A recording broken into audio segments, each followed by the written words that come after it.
Mr. Speaker.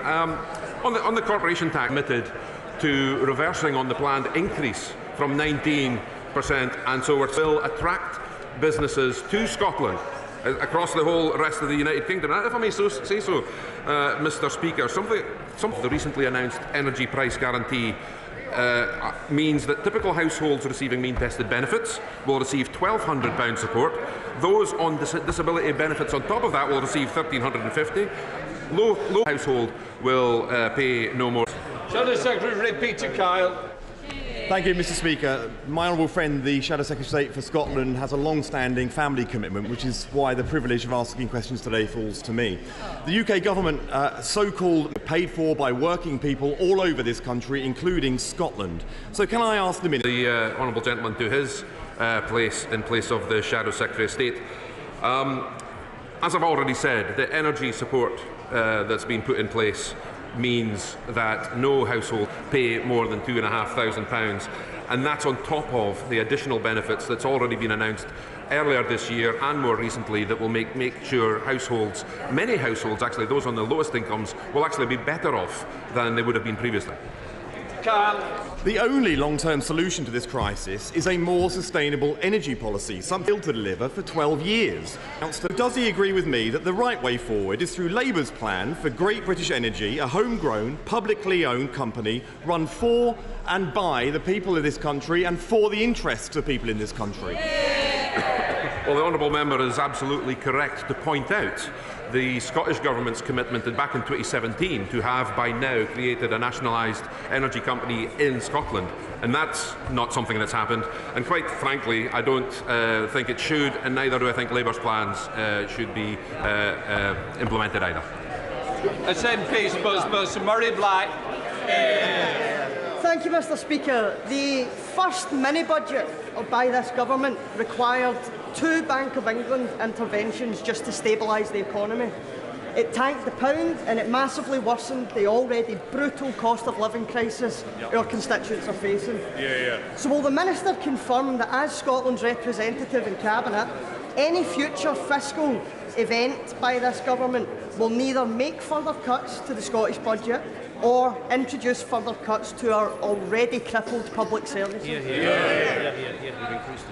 Well, on top of the already record increased block grant to £41 billion that the Scottish Government has already received, measures announced in the fiscal statement by the Chancellor recently actually means hundreds of millions of extra money going to the Scottish Government. And as I said to her honourable friend earlier, it is for the Scottish Government to decide whether to spend 12 years of austerity, which has caused in excess of 300 dodgy COVID contracts to their pals.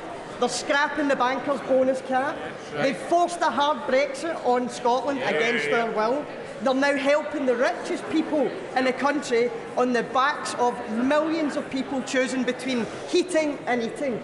So can I ask the Minister, is it genuinely a surprise to him and his colleagues to discover why most people in Scotland do detest the Tory party and their values?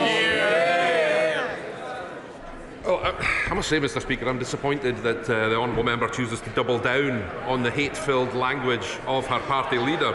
But I would repeat again, the Scottish Government has received a record amount of block grant funding since devolution began, of £41 billion, and all the other measures that people in Scotland, people and businesses across Scotland, will benefit from, particularly those in the most vulnerable households and on the lowest incomes, will benefit from the statement, from the measures this government is taking.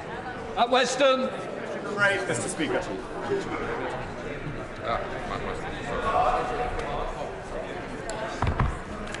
Thank you, Mr. Speaker. The government's recently announced energy price guarantee will support households with their energy bills across the whole United Kingdom, including in Scotland. This decisive action will save the typical household at least £1,000 a year for the next 2 years. Matt Weston. Thank you, Mr. Speaker. Just following up on the question made by my right honourable friend earlier about the Scottish Government's decision to abandon its plans. Can he just confirm what discussions the Minister's had with his Scottish counterparts about ensuring Scotland's renewable potential directly benefits both the people of Scotland and the people of the United Kingdom, given that the cost of renewable energy to the consumer is so much lower? As I've said earlier, Mr. Speaker, ministers in the Scotland office discuss such matters regularly with our colleagues in other government departments. Energy policy, as I'm sure the honourable member will understand, is a reserved policy, but we do endeavour to work constructively with the Scottish Government on everything that can have an impact on the livelihoods of people and communities in Scotland, as well as those of businesses. Minister Liz Truss. Thank you, Mr. Speaker. One of the most critical ways of reducing domestic energy costs in Scotland is by supporting renewable energy generation and carbon reduction efforts. And as I've raised at this dispatch box before, the UK Government chose to sideline the Acorn carbon capture and storage project in the north east of Scotland, and the Scottish Government has refused to provide financing either. The Secretary of State may be interested to hear that Labour has put forward a fully costed plan to invest in, that includes providing the funding for the Acorn. So will the Secretary of State encourage his Cabinet colleague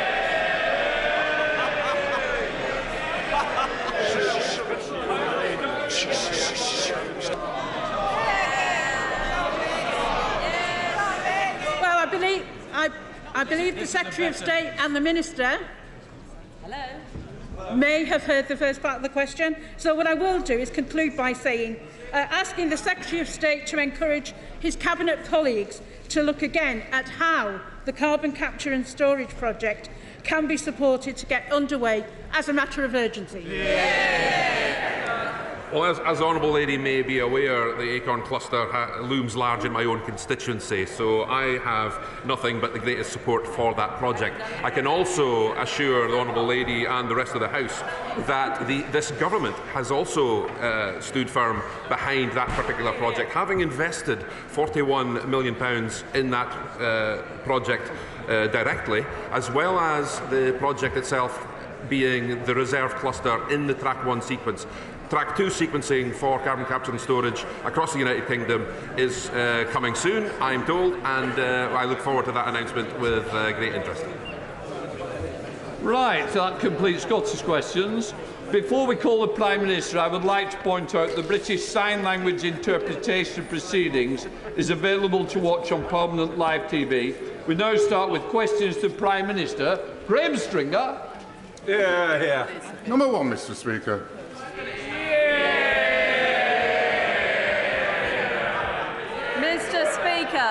Mr. Speaker, this Saturday marks the first anniversary of the senseless murder of our friend Sir David Amess. David was a superb parliamentarian who brought colleagues across this House together on a huge range of issues. He represented the best of Parliament as a devoted champion of his constituency. Our thoughts are with his wife Julia and his 5 children, as well as the people of Southend, which now stands tall as a city in testament to David's tireless work. Mr. Speaker, this morning I had meetings with ministerial colleagues and others, and in addition to my duties in this House, I shall have further such meetings later today. Graham Stringer. I knew Sir David, and I share the Prime Minister's sentiments completely. Spooking the markets and increasing the cost of borrowing, increasing the cost of mortgages was almost certainly an act of gross incompetence rather than malevolence. But going back on the commitment to end no-fault evictions is an act of extreme callousness. Can the Prime Minister reassure the 11 million private renters in this country that she will carry out the commitment to get rid of no-fault evictions? I can. Julian Sturdy.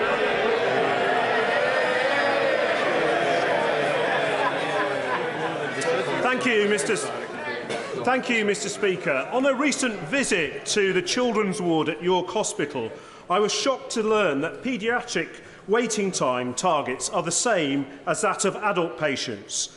So as we know, any delay to treatment for young patients can have a damaging effect on development and their future prospects. So can I ask the Prime Minister to look at this as a matter of urgency? Well, I'm very, very sorry to hear about the situation for young people at York Hospital, and I'm pleased to say that this is an issue that my right honourable friend, the Health Secretary, is focused on in her plan for patients. We are making sure that people can access treatment as soon as possible. We're delivering record staffing numbers and putting in place record levels of funding. Comes the Leader of the Opposition, Keir Starmer. Thank you, Mr. Speaker. Can I join with the Prime Minister in her comments about Sir David? She spoke for the whole House when she made those comments, and I know how deeply his loss was felt on the opposite benches, and we extend our best wishes across at this important time. Mr. Speaker, I also want to send my heartfelt condolences to the families of all those who tragically lost their lives in Chrysler last week. Donegal is a special place to me and my family and across this House. The people there are in all of our thoughts. Mr. Speaker, this morning, the Business Secretary toured the TV studios arguing that the turmoil in the markets has nothing to do with her budget.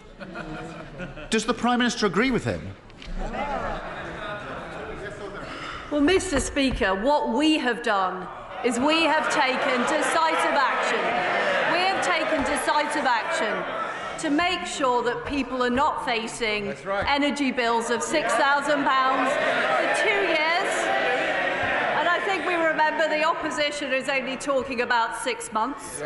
We've also taken decisive action to make sure that we are not facing the highest taxes for 70 years in the face of a global economic slowdown. And what we're making sure is that we protect our economy at this very difficult time internationally. And as a result of our action, Mr. Speaker, and this has been independently corroborated, we will see higher growth and lower inflation.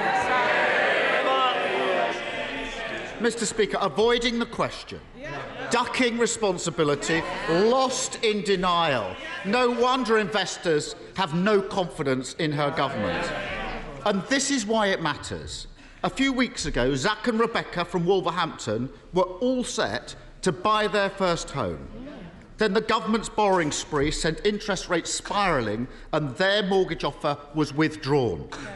I met them last week. They're back to square one, unable to buy, devastated, sick to the back teeth with excuses and blame.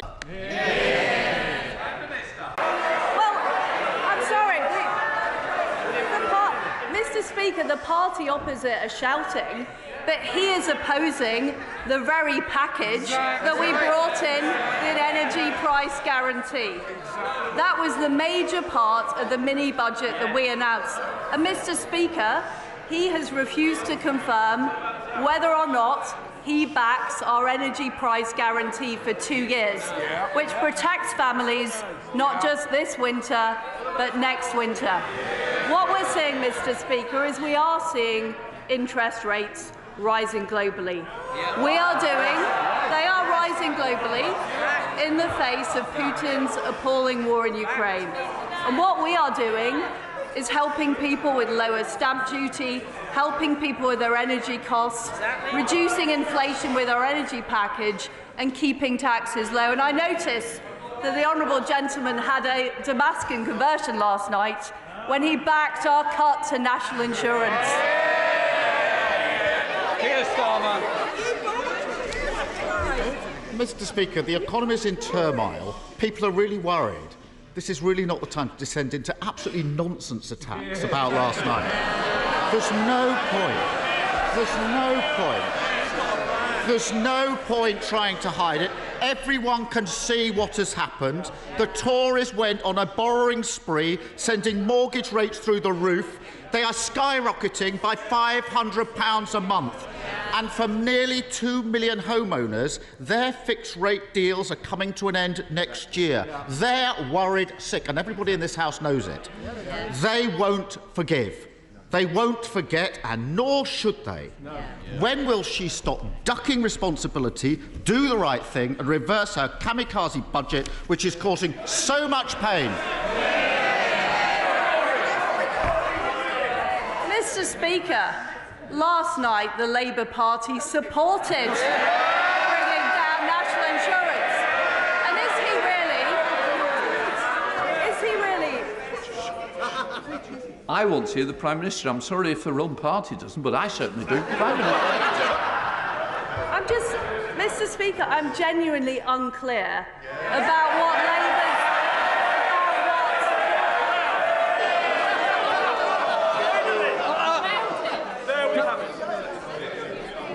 I think we don't want an early bath at this stage. The Rugby World Cup's coming. Don't start it too soon. Just let's hear the questions and certainly the answers, Prime Minister. Mr. Speaker, I'm genuinely unclear as to what the Labour Party's policy is on our energy price guarantee. It was the biggest part. It was the biggest part of our mini-budget. Are the opposition saying they want to reverse it and they want to see people facing energy bills of £6,000? Is that what he's saying? Here's Starmer. Mr. Speaker, the Prime Minister knows very well that on this side we voted against the national insurance in the first place. She voted for it. So who's doing the U-turn? Honestly. Last week, the Prime Minister was forced to U-turn on her unfunded tax cut for the super wealthy. Yeah. This week, she's beginning to realise that she needs to extend the windfall tax, one step behind the CEO of Shell. Yeah. But she's still going ahead with £18 billion of tax cuts for the richest businesses, and they didn't even ask for it. She's still gift-wrapped a stamp duty cut for landlords, just as renters feel the pinch. And she's still holding out tax cuts for those who live off stocks and shares. Why does she expect working people to pick up the bill for her unfunded tax cuts for those at the top? I notice that the Leader of the Opposition is still not saying whether or not he supports our energy price guarantee. This is very relevant, Mr. Speaker, because it is the biggest part. It is the biggest part of our mini-budget. It's the biggest part of the mini-budget. The fact is that all the opposition have said is that people should be supported for 6 months. Does he think that in March pensioners should be facing very high energy bills? Because that's what will happen if he doesn't support our energy price guarantee. Keir Starmer. Mr. Speaker, not even attempting to answer the questions now. I gently remind her that the idea of freezing energy bills was a Labour idea, which she then took on. During her leadership contest, the Prime Minister said, and I quote her exactly, "I'm very clear. I'm not planning public spending reductions." Is she going to stick to that? Prime Minister. Absolutely. Absolutely. What we are... Look, Mr. Speaker, we are spending almost £1 trillion of public spending. We were spending $700 billion back in 2010. What we will make sure is that over the medium term, the debt is falling. But we will do that not by cutting public spending, but by making sure we spend public money well. And the honourable gentleman talks about our spending, which he doesn't seem to support, on the energy price guarantee. But the reality is he can't criticise us on one hand for spending money, on the other hand claiming we're cutting public expenditure. Here's Starmer. They can cheer. I hope they listen very, very carefully to that last answer, because other people will listen very, very carefully to it. Who voted? Who voted for this? Who voted for this? Who voted for this? Not homeowners paying an extra $500 extra on their mortgages. Who voted this? Not working people paying for tax cuts to the largest companies. Who voted for this? Not even most of the MPs behind her who know you can't pay for tax cuts on the never, never. Does she think the public will ever forgive the Conservative Party if they keep on defending this madness and go ahead with a kamikaze budget?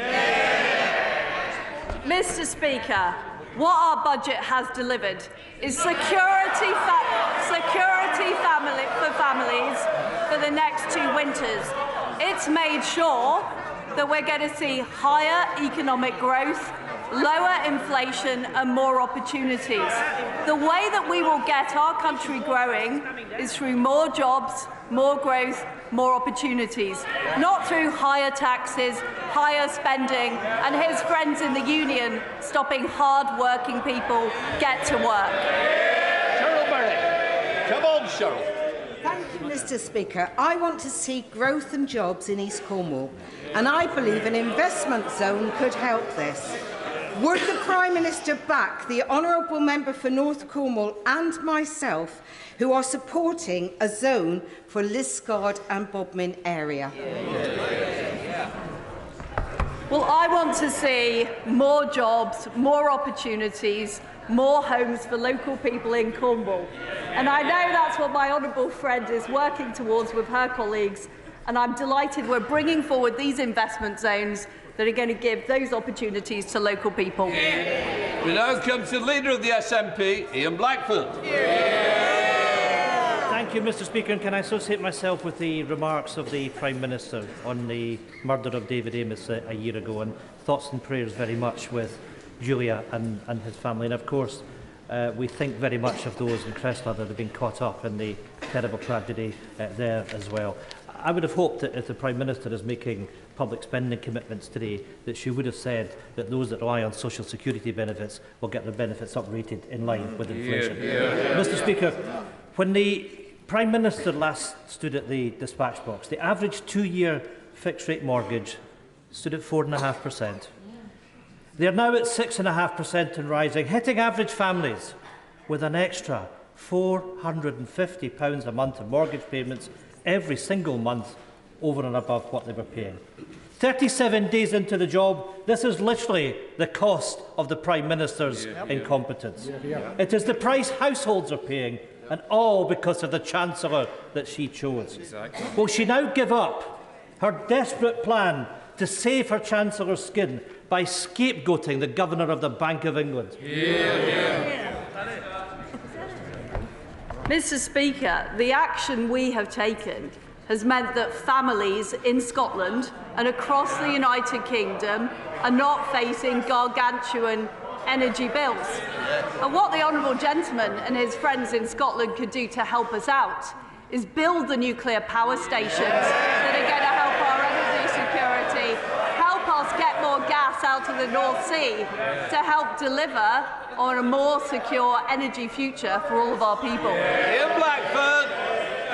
Mr. Speaker, if she wants to ask us questions, we can swap places. But, you know, the reality is, Mr. Speaker, that the Prime Minister is ignoring the damage of the chaos of the mini-budget. She is worrying about saving the Chancellor's job. But many families are now worried, not just about heating their homes, but keeping their homes, Prime Minister. The scale of this Tory crisis is frightening. 100,000 households a month are up for mortgage renewals. People can't afford to pay an extra £4,500 a year in interest, and plenty are already falling behind. The Prime Minister and her Chancellor have completely lost control. The only thing growing under this government are mortgages, rents and bills. Is that what she really meant when she declared herself a pro-growth Prime Minister? Well, we have taken action on helping families heat their homes, and that's been very important, and I would love to see more support on delivering the energy security we need. Interest rates are rising globally. That is a fact. And interest rates are a decision for the Independent Bank of England. But I want to do all I can to help families across Britain. But the way we're going to help them is by delivering economic growth, by making sure we have the jobs and opportunities in Scotland and right across the UK. And what independent forecasters have shown is that following our intervention, economic growth is going to be higher than it would have been if we hadn't acted. And that is vitally important for the jobs, the opportunities and the livelihoods, and helping make sure people are able to put food on the table. Richardson. Thank you, Mr. Speaker. The Way navigation winds through the heart of Guildford and is a much treasured part of our local environment. I welcome the announcement by the DEFRA Secretary last week that the Environment Agency will be able to increase fines on water companies for serious breaches of the rules to up to £250 million per breach. Will my right honourable friend confirm that no MP voted to discharge sewage into our waterways and that it is beneath the opposition parties and their activists to keep repeating this outright lie? Friend is absolutely right about our support for cleaner water. And what we're doing about it, which the Honourable Lady has asked from a sedentary position, is we have increased discharge sewage into waterworks in an illegal way. We've acted. Sir Geoffrey Donaldson. Thank you, Mr. Speaker. Can I associate my colleagues and I with the remarks made about the tragic events in Creesla in County Donegal, and our prayers continue to be with that devastated community. Does the Prime Minister agree with me in welcoming the renewed negotiations with the European Union about the Northern Ireland Protocol, that the outcome of those negotiations must reflect the objectives outlined by the Government in the Northern Ireland Protocol Bill, and that this is the key to unlocking the door to political stability in Northern Ireland? Well, I very much agree with the honourable gentleman. We need to deliver for the people of Northern Ireland. That means making sure that we have free-flowing trade, east-west as well as north-south. It means making sure that the people of Northern Ireland can benefit from the same tax benefits as people in Great Britain. And it means resolving the issues over governance and regulation. Now, I would prefer to achieve that through a negotiated solution with the EU. But if we're not able to do that, we can't allow the situation to drift. We have to proceed with the Northern Ireland Protocol Bill. Mary Robinson. Thank you, Mr. Speaker. Addressing health inequalities is a key part of levelling up, and so I welcome this week's news of £50 million to fund research into health disparities. We know poor health affects not only life expectancy, but also prosperity and more widely economic resilience and growth. Therefore, would my right honourable friend consider a future expansion of these research schemes to other parts of the North and the Greater Manchester region to encourage more healthcare research partnerships between our great universities and our local authorities? Well, my honourable friend is absolutely right that this health research is vitally important. I know that my right honourable friend, the Health Secretary, is looking at whether and where the scheme can be expanded, and we will be doing further commissioning rounds to look at that issue. John McNally. Thank you, Mr. Speaker. Prime Minister, you have had a holiday check, I think, in Birmingham where you're preaching to the choir, although the few MPs appear to be singing from a different song sheet. Prime Minister, your government is now outrageously flirting with disaster, financially and socially. As we've just heard, the increase in mortgage repayments will dwarf the rise in heating bills. How will you cope with the resultant increase in homelessness? I'm responsible as you, but I'm sure the Prime Minister will take that on board. Well, Mr. Speaker, what we have done as a government is we've acted decisively to deal with the very severe energy crisis we are facing. We are facing a severe energy crisis. We're also facing a slowdown in economic growth globally due to Putin's war in Ukraine, and not acting is not an option. Guy Opperman.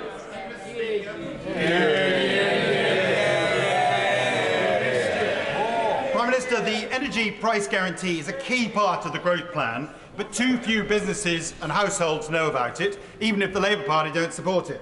Can I urge you to have a nationwide mail-out campaign to communicate what the government is doing to assess people on reduction of energy, and more particularly have a reduction of energy campaign by the public service so that we don't go down the route of spending too much on consumption, we reduce the supply. Well, my right honourable friend is absolutely right, and I know the Energy Secretary is working on a plan to help companies and individuals use energy more efficiently. We're also working on this across government. I was delighted to speak to my friend yesterday, and I hope we'll be able to start this going in number 10 straight away. In Labour. Thank you, Mr. Speaker. During the lockdown, we clapped them, and then we laid wreaths for healthcare staff who had died on the front line. And how quickly our nurses have gone from the country's heroes to this government's villains, offered a derisory 72 pence a week pay rise, and then painted as militants for daring having the audacity for balloting for industrial action for the first time in a century. Prime Minister, claps don't pay the bills, and neither does 72 pence pay rise. Nurses are leaving the NHS and the droves feeling abandoned by this government. Surely even the Prime Minister agrees that the government has its priorities wrong when unshackling the bonuses of the bankers and at the same time offering derisory pay rises to our treasured NHS staff. Well, first of all, can I say what a brilliant job our fantastic nurses do across the country. And the figures he's quoting are simply wrong. The independent pay review body recommended a £1,400 rise on average, and that is what the government's committed to delivering. Natalie Elphick. Following the loss of 27 lives last winter in the Channel, the UK government offered joint patrols to the French on the beaches. Could my right honourable friend, the Prime Minister, confirm that she renewed this offer to President Macron when they met, and further, that there'll be no new money, no fresh agreement with the French, unless they agree to joint beach patrols and a joint security crossing across the Channel to bring an end to the small boats crisis for good? Well, the Home Secretary is committed to dealing with this very, very difficult issue of the small boats in the Channel. We do need to sort it out. We're committed to legislating, and we're also committed to getting an agreement with the French government. I did discuss it with President Macron last week, and the Home Secretary is following up. Owen Thompson. Thank you, Mr. Speaker. Now, Mr. Speaker, this Friday, Christine Graham, MSP, and I are hosting a community drop-in event on the cost of living crisis in Gorebridge. This will be a chance for local residents to come and meet with a range of partners to get advice and guidance on what they can do to help survive the current crisis. Could I extend an invite to the Prime Minister to come to this event on Friday so that my constituents could ask her directly what real-life experience means to address the cost rises that they are facing, and so that she can apologise to them for the disastrous decisions her government are making? Well, I completely understand that families are struggling, and that is why this government acted within a week of coming into office to put in place the energy price guarantee so people aren't facing £6,000 bills. And that's why we've reversed the increase in national insurance. That's why we're cutting basic rate tax to make sure families are keeping more of their own money. And we're also making sure that the most vulnerable households get an extra £1,200 of support. I hope he is going to communicate that to his constituents. Thank you, Mr. Speaker. Can I first thank the Prime Minister for her warm words on Sir David Amess, who is sorely missed in this place. Small and medium-sized enterprises are the lifeblood of our economy, and I warmly welcome the expansion of the small business threshold. Does my right honourable friend agree that only the Conservative Party is on the side of enterprise and their determination to unleash the full potential of our great country? Well, we understand in the Conservative Party who pays our wages. And it's the people who get up every day and go to work. It's the businesses who set up. Those are the people driving our economy, and we will be unashamedly pro-growth, pro-business and pro-opportunity. Rosie Cooper. Thank you, Mr. Speaker. My constituents were absolutely delighted that the fracking application in West Lancashire was withdrawn after a moratorium was declared. Since then, we've not seen any new scientific evidence that indicates fracking would now be safe. So, despite this, the government have decided to reverse that moratorium, committing to grant fracking licences only in areas that have local consent.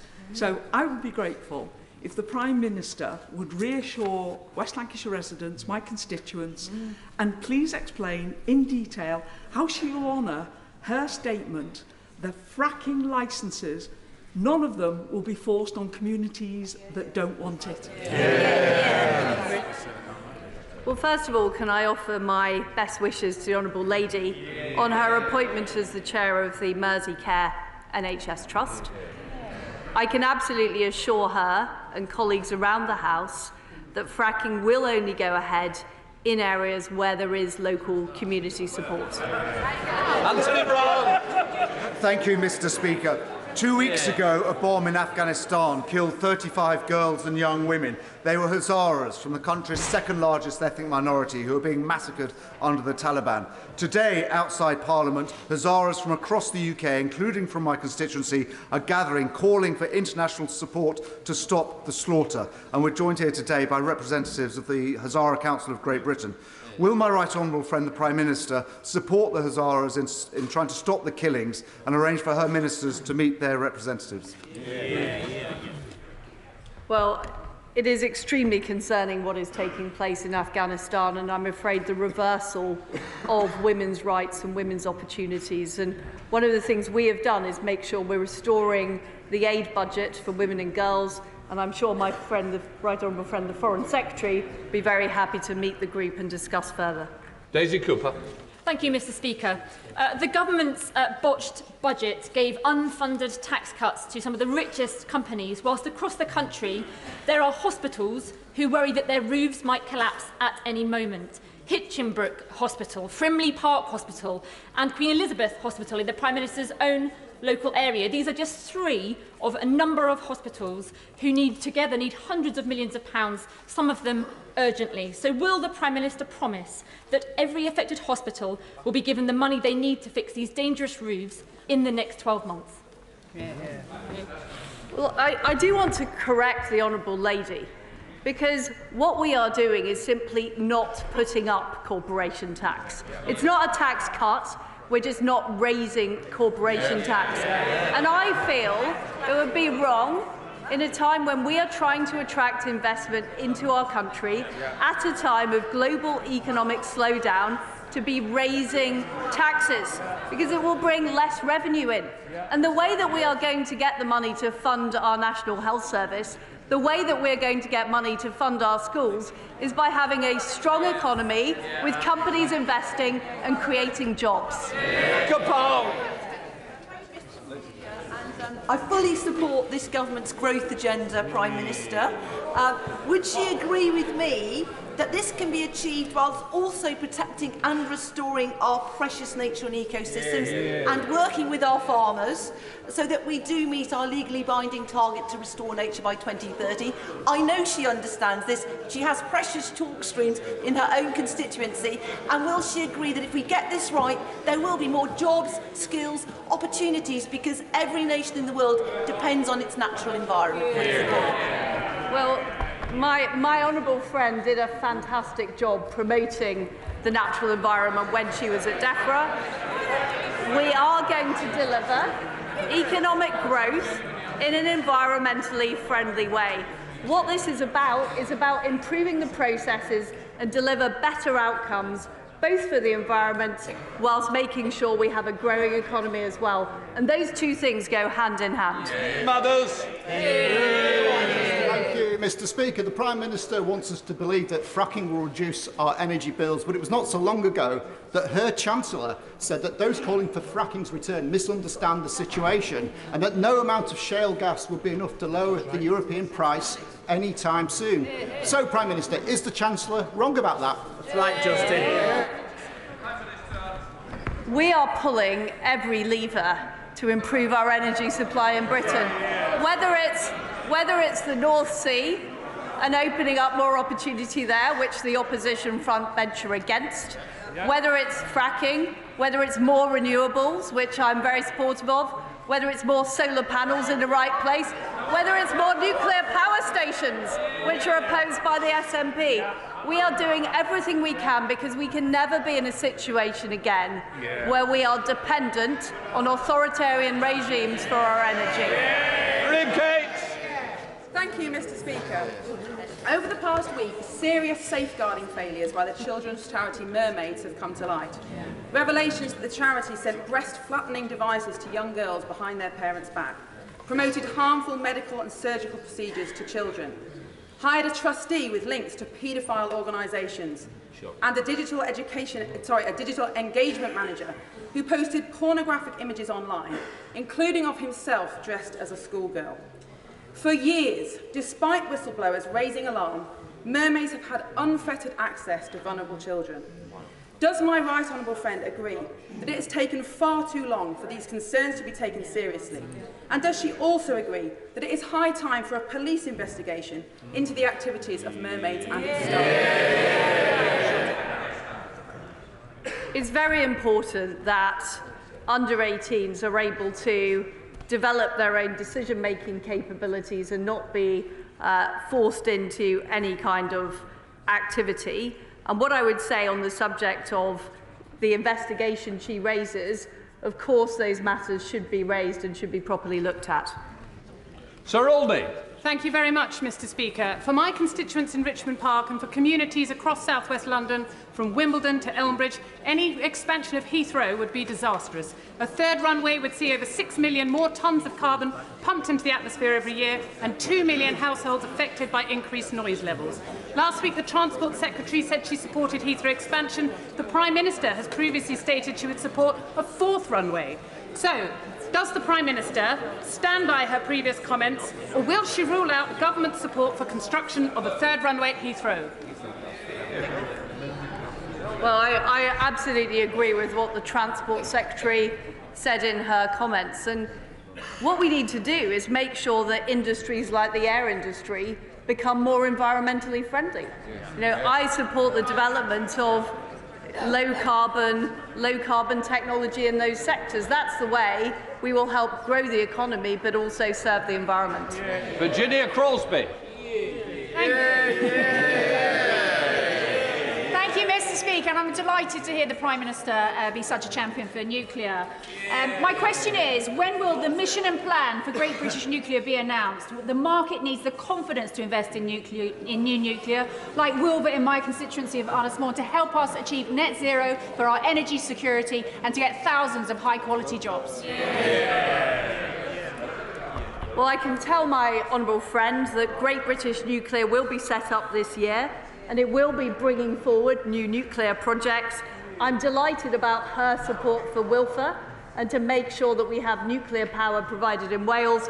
I'd just like to see it right across the United Kingdom too. Matt Weston.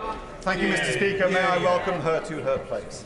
I'm not sure how you measure a good honeymoon, Mr. Speaker. But after 5 weeks of a crisis conceived in Downing Street, of crashing pensions, interest rates rising, mortgage market turmoil and complete financial chaos, the country has been left wanting divorce. In 2 recent polls, 60% of this country want an immediate general election. The Prime Minister claims she's in listening mode. Will she give way to the public? Mr. Speaker, I think the last thing we need is a general election.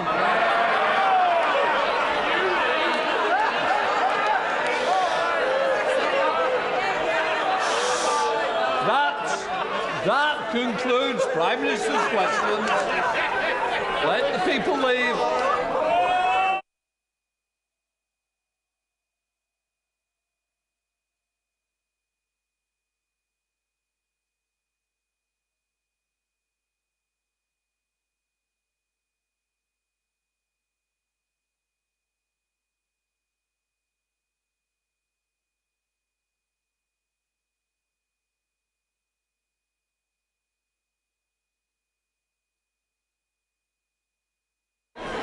Who's the minister? Shh.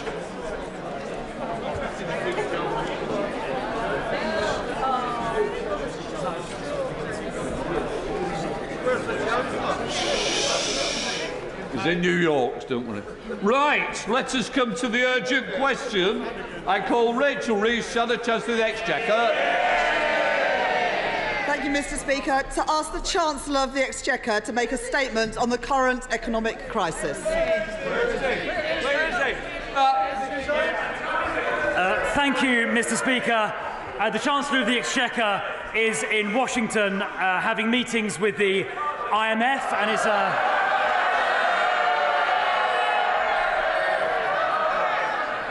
which have been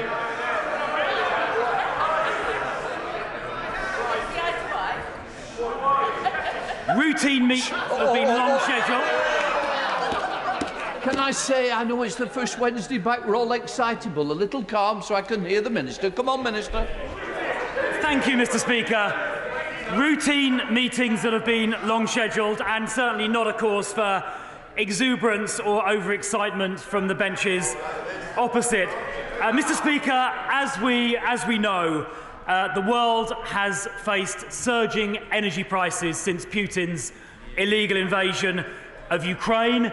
We've seen high inflation, very high inflation, across the Western world, and we've seen a cycle of increasing interest rates across Western economies as well, across many Western economies. But let me reassure the House that the fundamentals of the United Kingdom's economy remain resilient. Unemployment at 3.5% is the lowest it's been in my lifetime. And for the record, I was born in 1976. Economic growth last year, the calendar year 2021, was the highest of any G7 country, 7.5%.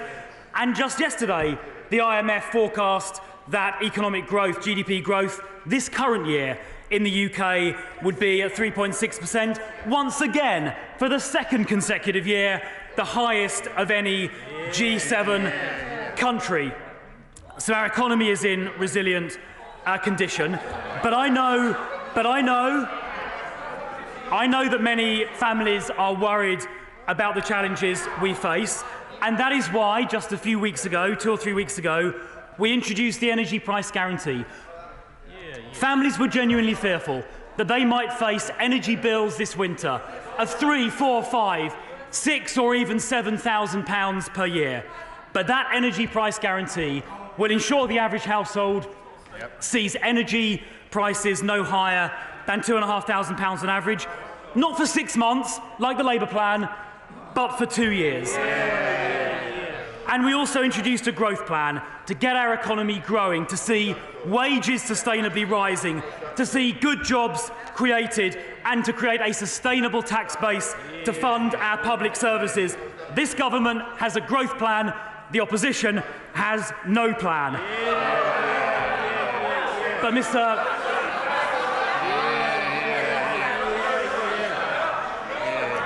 Mr. Speaker, we intend to do this in a way that is fiscally responsible, and that is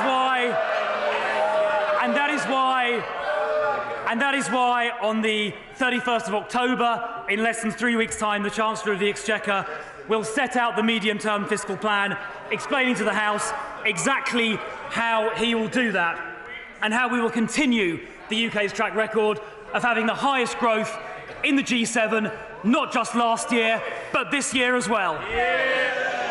Rachel Reeves. Mr. Speaker, people are facing insecurity, instability and deep anxiety, and they deserve answers. Conservative economic policy has caused mayhem with financial markets, have pushed up mortgage costs and put pension funds in peril, and it's wiped £300 billion of the UK stock and bond markets, all directly caused by the choices of this government. The mini-budget just 19 days ago was a bonfire made up of unfunded tax cuts, excessive borrowing and repeated undermining of economic institutions. It was built and then set ablaze by a Conservative Party totally out of control. Not disruptors, but pyromaniacs. And that fire has now spread. And yet government deny all responsibility. So will the Minister tell the House what guarantees will the government give that the currency slide will stop and that people's pensions are safe? How do they expect people to pay £500 more a month on average on their mortgages? How many more repossessions of family homes will there be if the government do not change course? How much more is the government borrowing on debt interest because of higher borrowing costs? While ministers desperately try to blame global conditions, why is it that no other central bank in the world has had to step in 3 times in less than 3 weeks to protect financial stability? The country now faces a very serious situation. Ahead of the ending of the Bank of England's emergency operations this Friday, what action will the government take to ensure that their budget doesn't have further consequences for financial stability or for people's pensions? Mr. Speaker, this is a Tory crisis made in Downing Street, but it is ordinary working people who are paying the price. And it can only be resolved when the Conservatives put aside their pride and reverse this catastrophic mini-budget, and they must do so now. Well, the Shadow Chancellor calls for a reversion or reversal of the growth plan, yet at the first opportunity last night, they voted for it. She asked about mortgage rates. Let me point out to the Shadow Chancellor that mortgage rates around the world have been on an upward all year. And in fact, if we compare base rates in the United Kingdom to the United States, she will be aware that in both countries the base rate started this year at 0.25%, a full percentage point higher. She referenced borrowing costs. She should be aware, I'm sure she is aware, that 2-year government bond yields are about the same in the US as they are in the UK. The US bond yields have been going up in the course of this year as well. She referenced the currency. The dollar has shown strength against a basket of currencies throughout this calendar year. And if she looks at the dollar strengthening against the euro, it strengthened about 15% this calendar year. It strengthened about 15%. It strengthened about 15% against sterling. Very, very similar figures. She asked about the cost of living as well. We are very mindful of that. That is why, Mr. Speaker, we have introduced a £37 billion package to help people, disproportionately targeted at people on lower incomes, so the people on the 1/3 of lower incomes receive £1,200.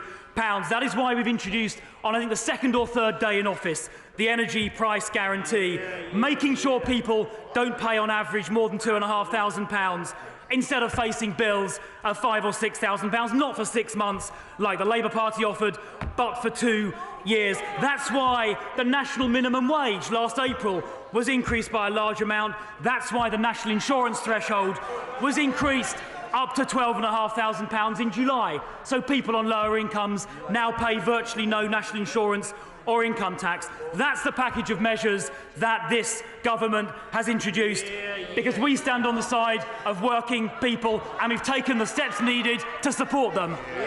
We come to the Chair of the Select Committee, Mel Stride. Thank you, Mr. Speaker. My right honourable friend, the Chancellor, was quite right to have brought forward the date for the medium-term plan and the OBR forecast. He has, of course, a huge challenge now in landing those plans to reassure the markets. He has to get the fiscal rules right. He has to come forward with spending restraint and revenue raisers that are politically deliverable. Given the huge challenges, there are many, myself included, who believe that it is quite possible that he will simply have to come forward with a further rowing back on the tax announcements that he made on the 23rd of September. So could I ask my right honourable friend to confirm that that possibility is still on the table? Well, I thank the Select Committee Chairman for his counsel, which I know the Chancellor always listens to very carefully. Of course, the Select Committee Chairman, I think, suggested publicly that the date for the medium-term fiscal plan should be brought forward, along with others, and the Chancellor listened to the Select Committee Chair and responded by bringing forward the date from November the 23rd to October the 31st. There are not any plans to reverse any of the tax measures announced in the growth plan. There is, I think, a measure of consensus. Indeed, the Labour Party voted just last night for the reduction in national insurance, because we want to make sure the UK is a competitive jurisdiction where companies and high potential individuals who are internationally mobile choose to come to the United Kingdom to locate and to grow. But we do, of course, as the Select Committee Chairman says, need to make sure we do this in a way that is fiscally responsible, to make sure that debt over GDP does fall in the medium term, and the strategy, the plan, will lay out exactly how that will be achieved to the House in detail, scored by the OBR on October the 31st. West MP spokesperson, Alison Thulas. Thank you very much, Mr. Speaker. He talks up the IMF, but not their criticism yesterday or the pathetic growth they've projected for next year of just 0.3%. It's funny that. The Treasury Select Committee took evidence this morning from a range of economists, all of whom echoed the concerns of the public about the chaos this shambolic UK Tory government has created. I'm not sure if he considers Deutsche Bank as part of his anti-growth coalition, but their chief economist, Sanjay Raja, this morning was very clear that the UK had particular characteristics that was making this crisis worse. He said, you've got a sidelined fiscal watchdog, you've got the lack of a medium-term fiscal plan, one of the largest unfunded tax cuts and package of measures since the early 1970s, and it's sort of the straw that broke the camel's back.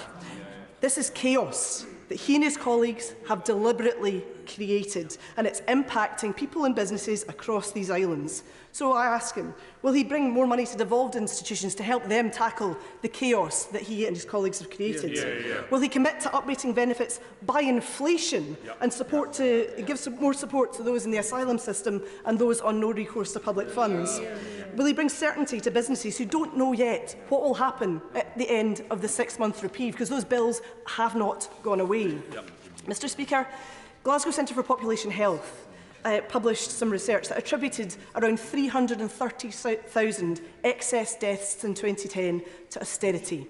Tory austerity by him and his colleagues over the past 12 years. So will he cancel any further cuts, because they cost Scotland and our neighbours far more than we can ever afford? Scotland didn't want this, didn't vote for this, and can no longer trust in the financial stability of the UK, never mind this Tory government. Can I just say, I have the greatest respect for the Honourable Lady, but I would say she knows the rules is 1 minute, not 1 minute 45 seconds or 2, so please, let's stick to the rules of the House. Minister. Thank you, Mr. Speaker. Well, the Scottish Government, of course, is receiving record levels of funding, and that will continue. She asked about excess deaths. Well, I think the drug death record of the nationalist government is frankly pretty terrible. She asked about the uprating to welfare. There is a statutory process that happens every year, every autumn, and that decision has not been taken. It'll happen in the normal way, as it has done for every year. She referenced the IMF's growth forecast for next year. I've already pointed out that last year we had the highest growth in the G7. This year we have the highest growth in the G7. And if you take the 3 years together, last year, this year, and next year, you will find that the UK, at 11.7% over those 3 years, still has, across the 3 years, the highest growth of any G7 country. The Chancellor, she asked about institutions. The Chancellor and the Prime Minister have the highest regard for the OBR and the Bank of England. They're meeting regularly with both of those institutions. She referenced the growth plan, having a competitive tax system, supply-side reforms to unleash the productive potential of our economy, and making our energy market function properly once again are essential prerequisites for growth, and I'm proud it's this government that are promoting them. Dame Andrew Leadsom. Mr. Speaker, I'm disappointed at the Shadow Chancellor, who is a very good economist, who is accusing the government of causing problems for people's mortgage rates. But my honourable friend, I'm sure, will agree with me that one of the worst things that can hit any economy is a wage price spiral as a result of huge inflation.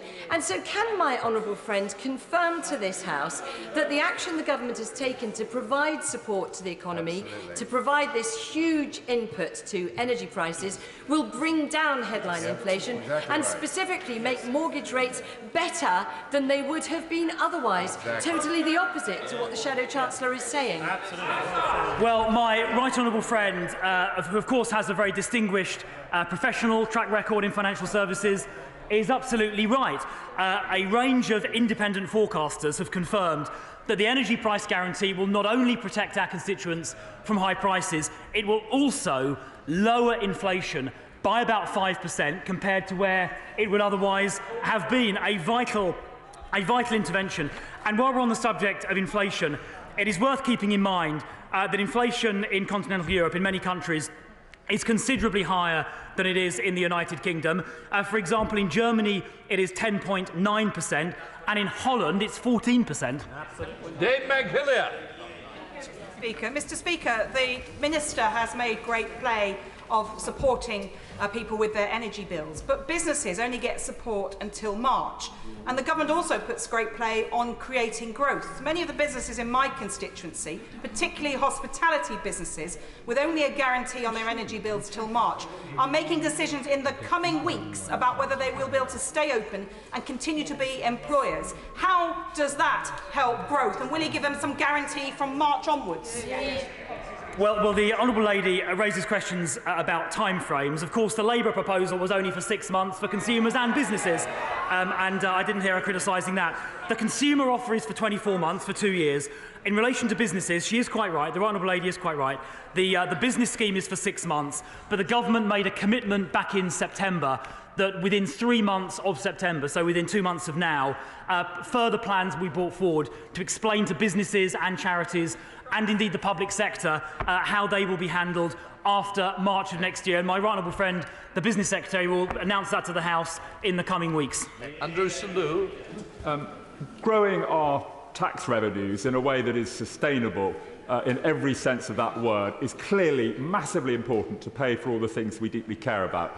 But will my right honourable friend reassure us that he does get the significance of government borrowing costs and that he will make sure that His Majesty's government does nothing that pushes those up unnecessarily high compared with the United States and Germany? Yes, my honourable friend is making a very important and very reasonable point. And I've said already, he mentions comparisons with other countries. Of course, our 2-year bond yield is about the same as the United States at the moment. But we are mindful of the need to ensure reasonable borrowing costs, which of course means financial responsibility. Our debt to GDP ratio today is the second lowest in the G7. And my right honourable friend, the Chancellor, will be setting out in under 3 weeks' time, on October the 31st, precisely how he will be delivering fiscal stability and fiscal responsibility in the years ahead. And I'm sure my honourable friend, when he hears that statement, will be reassured and comforted by it. Emma Hardy. Mr. Speaker, earlier today we were given evidence on the Treasury Select Committee which was incredibly sobering. All 5 of the economic specialists agreed that the UK's budget had contributed. But just come back and listen to another question. You shouldn't just dash out. Please, Emma Hardy, sorry. 2 questions. Thank you, Mr. Speaker. As I was saying, earlier today we had evidence on the Treasury Select Committee where all 5 economists agreed that the UK's budget has contributed to the current economic turmoil. So with the Prime Minister earlier stating there was going to be no budget cuts, and further to the point from my friend, the Chair of the Treasury Select Committee, does the Minister agree with Mohammed El-Iran, the Chief Economic Advisor at Alliance, who said yesterday, "I see no alternative but the government saying we will not cut taxes now"? Well, I thank the honourable lady for her question. I've already set out how there have been global trends over the last 6 or 9 months in terms of higher energy prices, higher inflation, and a cycle of increasing interest rates around the globe. And in particular, I set out how the monetary tightening in the United States at 300 basis points over the last 9 months or 10 months is 1.5 times higher than the fiscal tightening in the United Kingdom, which has been over the same period 200 basis points. In relation to her questions about balancing the books over the medium term, I mean, the fiscal plan, the medium-term fiscal plan will set that out. We do intend to control public spending, for example, to stick within, well, let's listen to the answer, to stick within the SR21 spending limits. But I would point out to the House that those SR21 spending limits do see real terms increases over the 3 years, but we are going to be sticking with iron discipline to those spending limits and not increasing them, and we'll also show spending restraint in the years ahead. But showing spending restraint is different to real terms cuts. James Cartledge. It's very welcome that a few minutes ago the Chief Secretary said that the effect of the statement on 31st of October would be to show that the Chancellor was 100% committed to fiscal responsibility. That is very welcome to colleagues on all sides, I think. That means that all the previous unfunded tax cuts will now be funded in that statement. What the statement will set out in the round is how we will get debt as a proportion of GDP falling in the medium term. That is the critical metric, and that is what the medium-term fiscal plan will deliver. Dame Angela Riedel.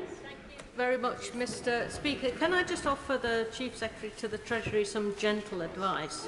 If he refuses to accept that the fiscal event on the 23rd has had any effect on what's happened in the markets since, then that will not be reassuring for the markets. He needs to stop being in denial and admit that serious mistakes were made. Now, the Prime Minister said in Prime Minister's questions there would be no public spending cuts, and yet we know, as a result of the fiscal event and the unfunded tax cuts, that there's a £60 billion gap between the expenditure and the money coming in. So no public spending cuts. That only leaves the reversal of the tax cuts to balance the books, doesn't it? Well, look, I've already explained in response to a previous question that spending restraint is not the same as real terms cuts. We do not plan real term cuts, but we do plan iron discipline when it comes to spending restraint.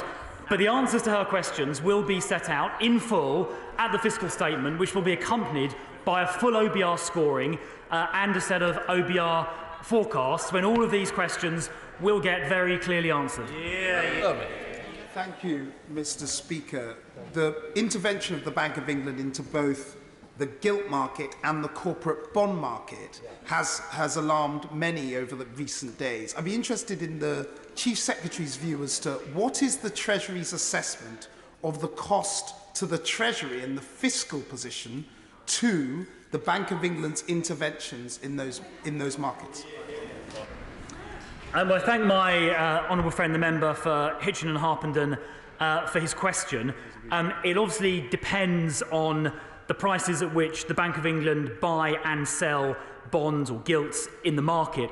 It's worth observing that so far they've purchased considerably less by value of gilts than the limits that were set out originally. So the volume of gilts that they've got on their balance sheet now is much less than the limits. But to answer his question about fiscal cost, that if there is any fiscal cost, that will depend entirely on market prices. Thank you, Mr. Speaker.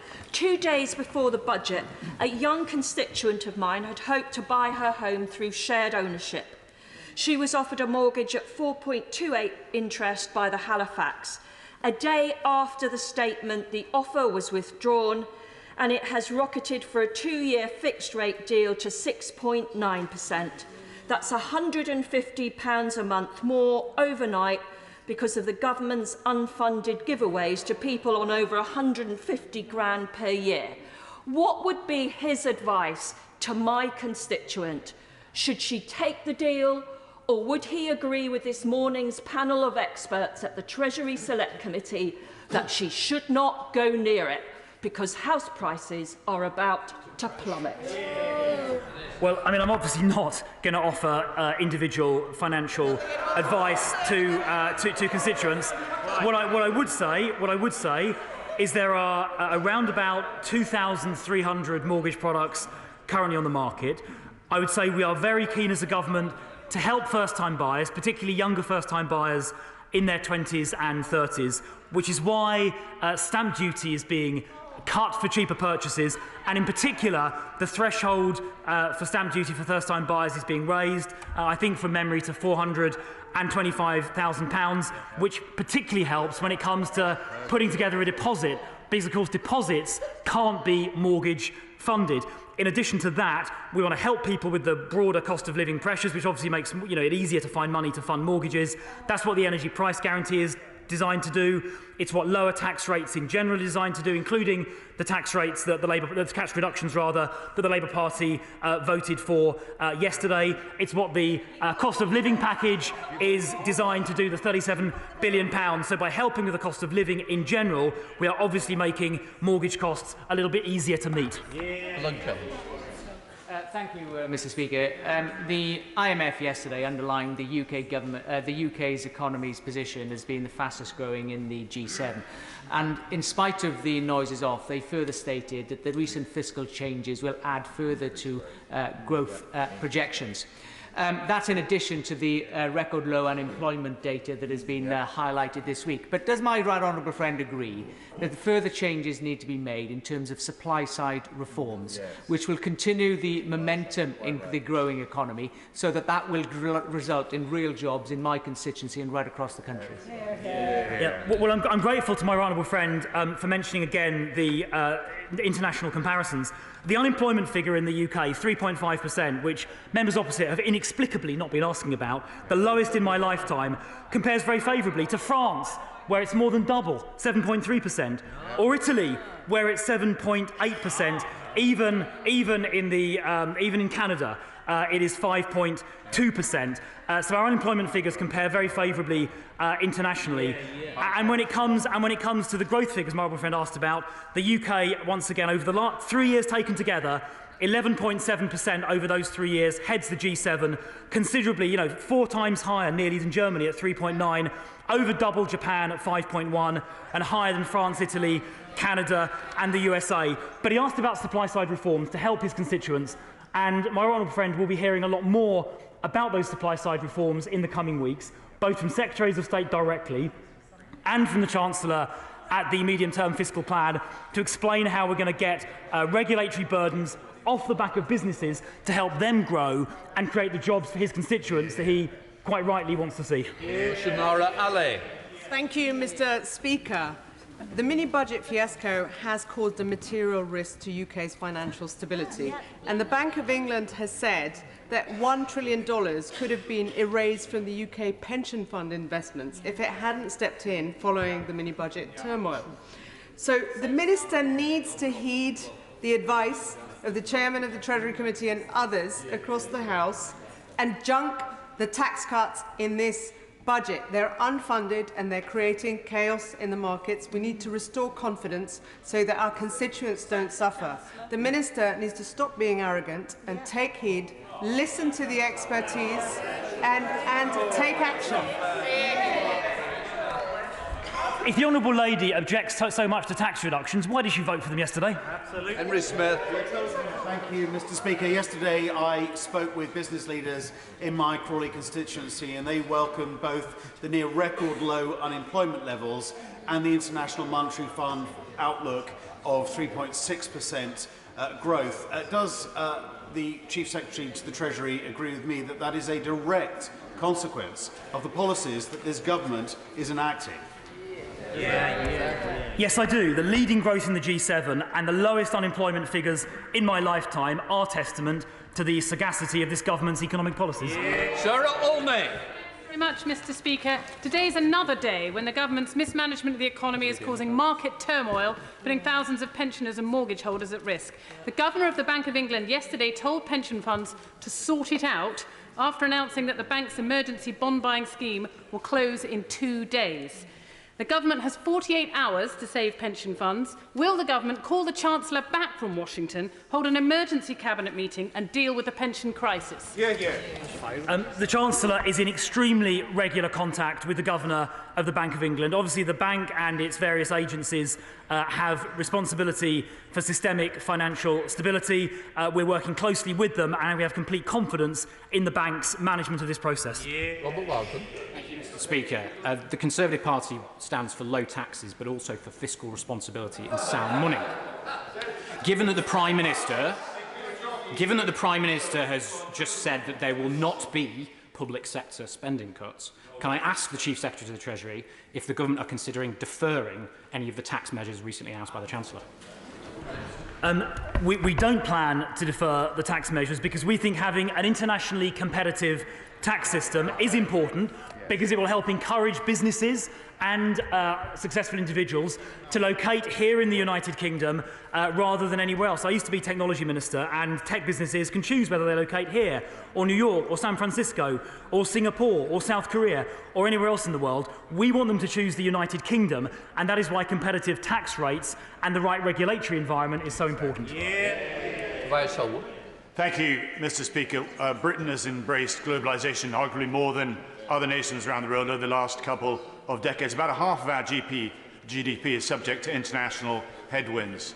But the world is getting more dangerous, not less. He mentioned Ukraine. Could I suggest that any future fiscal statement is run by the National Security Council for comment and perhaps recommendations which might include organising a United Nations safe haven around the port of Odessa so those grain ships can get out, helping reduce the price of food, reducing inflation in this country? Well, I thank my honourable friend for his suggestion around Odessa. I know he's a sort of expert in military matters and matters of international diplomacy, and of course he's, I think, been to Ukraine in the past 12 months. I'll certainly pass his suggestion on to my colleagues. Sure. I don't think ministers appreciate the gravity or the urgency of this situation, Mr. Speaker. We have a Prime Minister committing to no spending cuts a few minutes ago. We have a government still committed to tens of billions of pounds of unfunded tax cuts, and the Bank of England withdrawing its special support on Friday. What is the government doing to avoid a market crash this Friday? Well, I mean, the reason that on the second day of the new government's term in office we